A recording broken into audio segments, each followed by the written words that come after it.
வெற்றி படிக்கட்டு. இளைஞன் ஒருவன் ஜென் துறவியிடம் சென்று, குருவே, நான் எப்போதும் தோற்றுக்கொண்டே இருக்கின்றேன். என்னால் வெற்றியுடன் எந்த காரியத்தையும் சாதிக்கவே முடியவில்லை. நான் என்ன செய்வது என்று எனக்கு புரியவே இல்லை. நான் வெற்றி பெறுவதற்கு உரிய வழிமுறைகள் ஏதாவது இருந்தால் கூறுங்கள் என்று கேட்டான். உனக்கு உண்மையிலேயே வெற்றி பெற வேண்டும் என்று ஆசை இருந்தால் நீ வெற்றி நோக்கு கொண்டவனாக இருக்க வேண்டும். மாறாக தோல்வியடைந்து விடுவோம் என்று நினைத்து கொண்டே அதில் ஈடுபட்டால் அந்த காரியம் தோற்றுவிடும் என்றார். அதற்கு நான் என்ன செய்ய வேண்டும் என்றான். முதலில் மற்றவர்களை உன் பக்கம் கவர்ந்தெழுக்குமாறு உன் தோற்றம் அமைய வேண்டும். அதற்கு ஒரே வழி, நீ உன் மனதில் சுமந்து கொண்டு திரியக்கூடிய வருத்தங்கள், கவலைகள் ஆகியவற்றை நீக்க வேண்டும். எவன் ஒருவன் கழுதை அழுக்கு போதியை சுமப்பது போல தன் மனதிற்குள்ளே கவலைகள், வருத்தங்கள் போன்றவற்றை சுமந்து கொண்டு திரிகிறானோ அவன் மற்றவர்களை கவரக்கூடிய தோற்றத்தை ஒரு நாளும் பெற முடியாது. இரண்டாவது, இவ்வுலகில் எல்லாவற்றையும் பெற்று மிக அமோகமாக ஆடம்பரமாக வாழ வேண்டும் என்று மனதிற்குள்ளே ஆசைப்படு. அவ்வாறு நீ செய்தால் உன் உள்ளத்தில் ஒட்டி கொண்டிருக்கும் தரித்திரம், ஏழ்மைத்தன்மை, வறுமை ஆகியவற்றிலிருந்து நீ விடுதலை பெறுவாய். மூன்றாவது, எப்போதும் நியாயத்தையே பேசு.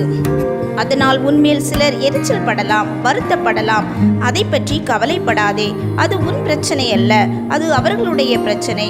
நான்காவது, எதையும் உற்று நோக்கு. உன் பார்வையிலிருந்து எதுவும் விடுபட்டு விடக்கூடாது என்பது போல உன் பார்வை அத்தனை கூர்மையாக இருக்கட்டும். ஐந்தாவது, நீ எங்கே சென்றாலும் உன்னுடன் மகிழ்ச்சியையும் எடுத்துப்போ. அதை நீ வேறு எங்கேயும் தேடி பெற முடியாது. ஆறாவது, எப்போதும் நல்லதையே நினைக்கவும். உன் எண்ணம் போலத்தான் நீ உருவாக்கப்படுகிறாய். ஏழாவது, உன் மனதின் விருப்பப்படி எல்லாம் நீ அடங்கி நடக்கக்கூடாது. உன் விருப்பப்படிதான் உன் மனம் நடக்க வேண்டும். எட்டாவது, உன்னால் வருத்தமுடனும் வாழ முடியும், மகிழ்ச்சியுடனும் பொழுதை போக்க முடியும். நீ எதை தேர்ந்தெடுக்கிறாய் என்று நீதான் முடிவு செய்து கொள்ள வேண்டும்.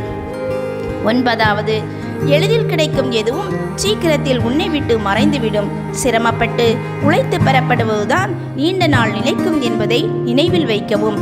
பத்தாவது, தோல்வி மனப்பான்மையை கொண்டவனாக இருக்காதே.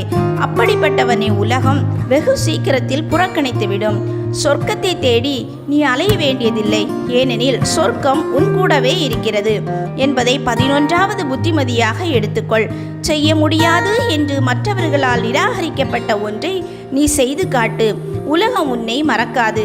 இது 12வது அறிவுரை என்றார் ஜென் துறவி. இளைஞன் அவருக்கு நன்றி கூறிவிட்டு தெளிவான உள்ளத்துடன் திரும்பினான்.